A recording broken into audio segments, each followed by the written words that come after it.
Mamalengke si Aling Gina Corazon. Yan dito sa Inaban. Pangkapsal. Ito ang mabibili ngayon sa amin. Araw ng linggo. Nagbabadya ang bagyo. Ay, saya dito guys. Yan si Aling Gina. Mamamalengke. Ang sarap ng ampalaya.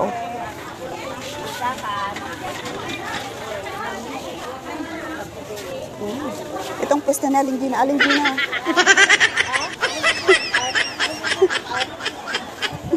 Daw. Daming produkto ng Inaban.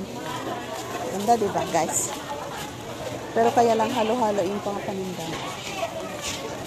Ano guys? Mamamalingki na si Aling Judy.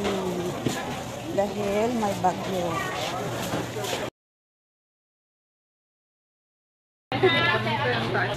So yan na guys, nakabili na kami ng aming abasto dahil ang bagyo yan.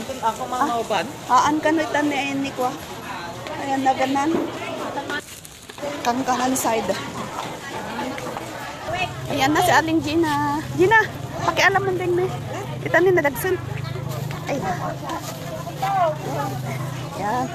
Ay, may tinta siyang sili Magkano itong sila 20 anak. Tata. 25. Ako naglaing naglak ni Ading ngayon. Lakong peti parya? Yan, 50? Opo nga, naging mas sila na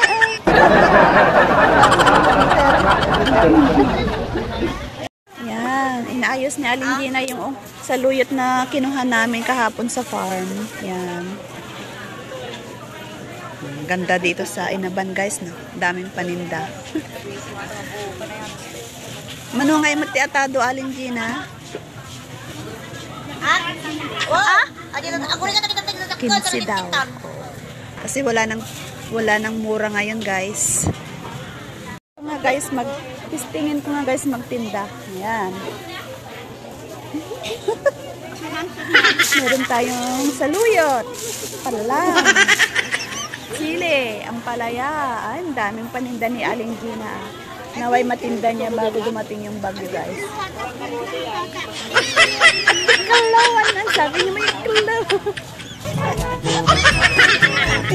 Ang sala ka kami nataw no.